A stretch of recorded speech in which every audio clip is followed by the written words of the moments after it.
और किसी जंगल में बहुत सारे पंछी हंसी खुशी से रहते थे। उसी जंगल में एक कालू कौवा अपने परिवार के साथ रहता था। कालू गुब्बारे बेचता था। गुब्बारे बेचकर जो मुनाफा होता था, उसी मुनाफे से कालू अपना घर चलाता। गुब्बारे ले लो गुब्बारे, छोटे बड़े गुब्बारे, लाल हरे नीले पीले गुब्बारे, गुब्बारे ले लो गुब्बारे। कालू मामा, मुझे पीले कलर का गुब्बारा दो ना। हाँ हाँ बेटा, ये लो। कालू दिन भर ऐसे ही गुब्बारे बेचता और शाम होते ही अपने घर लौट आता।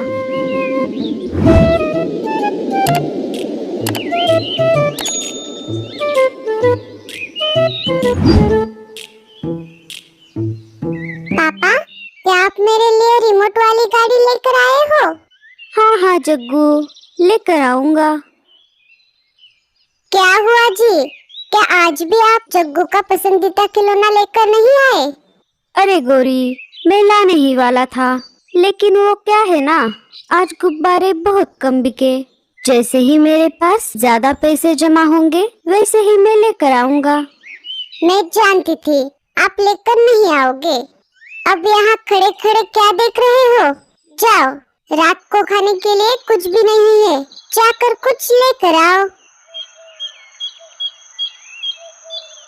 कालू कौवा अनाज लाने के लिए बाहर चला जाता है।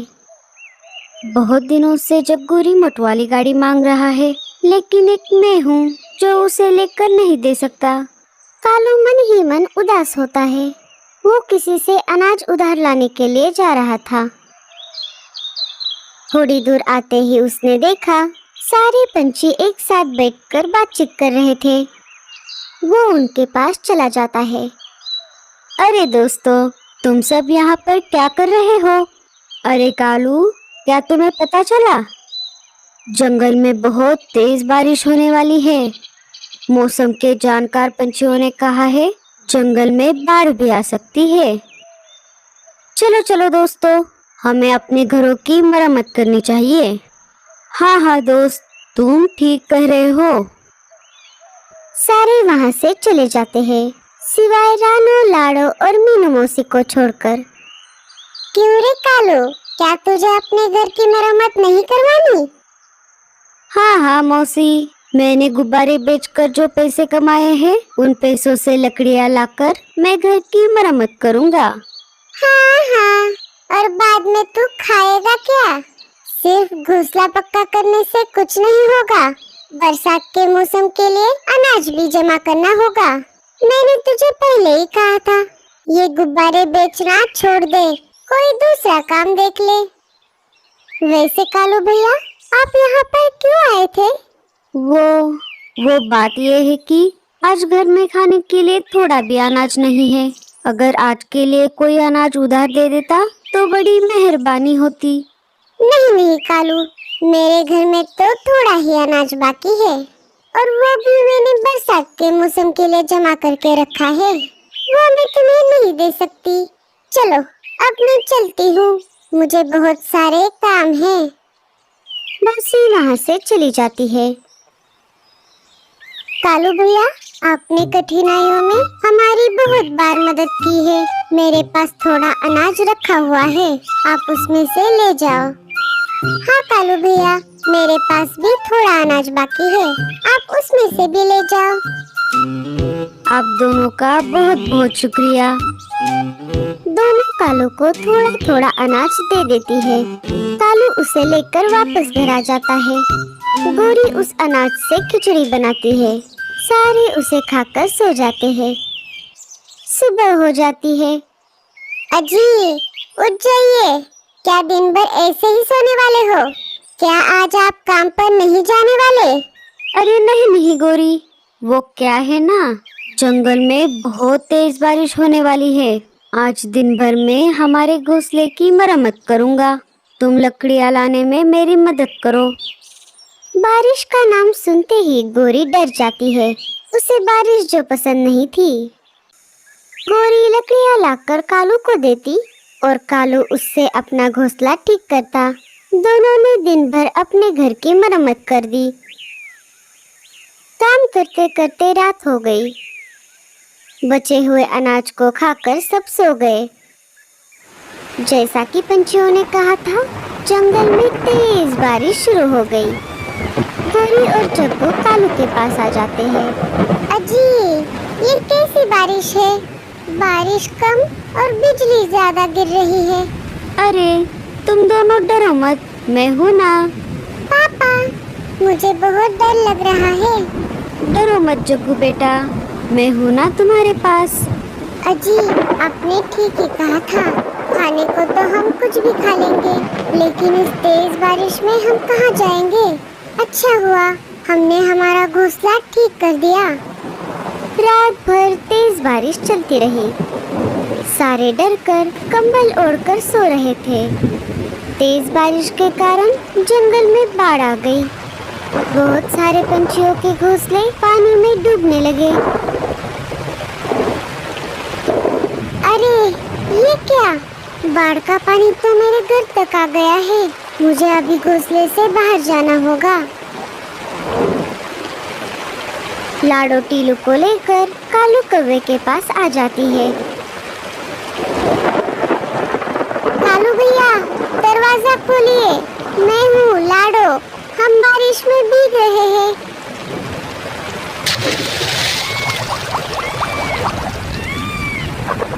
अरे ये क्यों आई है यहाँ? एक काम करो, आप इसे यहाँ से भगा दो। गौरी तुम चुप रहो, मुझे देखने दो। कालू घर का दरवाजा खोल देता है और लाडो को घर के अंदर ले लेता है। लाडो, क्या हुआ? कालू भैया, बारिश इतनी तेज है कि बाढ़ का पानी मेरे घोंसले तक आ गया। अच्छा हुआ आपने अपना घोंसला ऊंचाई पे बनाया है। एक एक करके सारे पंछियों के घोंसले पानी में डूब रहे थे। थोड़ी देर में मीनू मौसी के चिल्लाने की आवाज आ गई। अरे मोई मैया, कोई तो बचाओ। जैसे ही कालू ने बाहर आकर देखा, मीनू मौसी बाढ़ के पानी में डूब रही थी। अरे कोई मुझे बचाओ, कोई तो बचाओ। कालू वक्त न गवाते हुए मीनू मौसी को बचाने के लिए निकल पड़ा। उसने मीनू मौसी को बाढ़ के पानी से बाहर निकाला और अपने घोंसले के पास रख दिया। अरे नहीं, मेरा अनाज! कालू फिर से चला गया और मौसी का अनाज लेकर आ गया। कालू का घोंसला बड़ा था। सारे पंछी उसके पास आ गए। ये बारिश तो रुकने का नाम ही नहीं ले रही। लगता है इस तेज बारिश में हम नहीं बच पाएंगे। हाँ, अगर बाढ़ से बचना है तो हमें हमारा घोंसला आसमान में ही बनाना पड़ेगा। मौसी के ऐसा कहते ही कालू के दिमाग की बत्ती जल जाती है। अरे दोस्तों, रुक जाओ, मेरे पास एक आइडिया है। कालू घोंसले के बाहर आकर गुब्बारे फुलाने लगा। बाढ़ का पानी धीरे धीरे ऊपर आ रहा था। उसने सारे पंछियों की जान बचाने की ठान ली। वो जल्दी जल्दी गुब्बारे फुलाकर अपने घर के ऊपर लगाने लगा। आखिर बाढ़ का पानी घोंसले तक आ ही गया। जैसे ही कालू ने एक और गुब्बारा लगा दिया, वैसे ही उसका घोंसला आसमान में उड़ने लगा। वो घोंसले के अंदर आ गया। अरे वाह कालू, ये तो तुमने बहुत बढ़िया काम किया। सारे शर्मिंदा होकर कालू की तरफ देख रहे थे। आखिर कालू का घोंसला बादलों तक पहुंच गया। कालू बादल से बात करने लगा। बादल भाई, अरे ओ बादल भाई, क्या आप मुझे सुन सकते हो?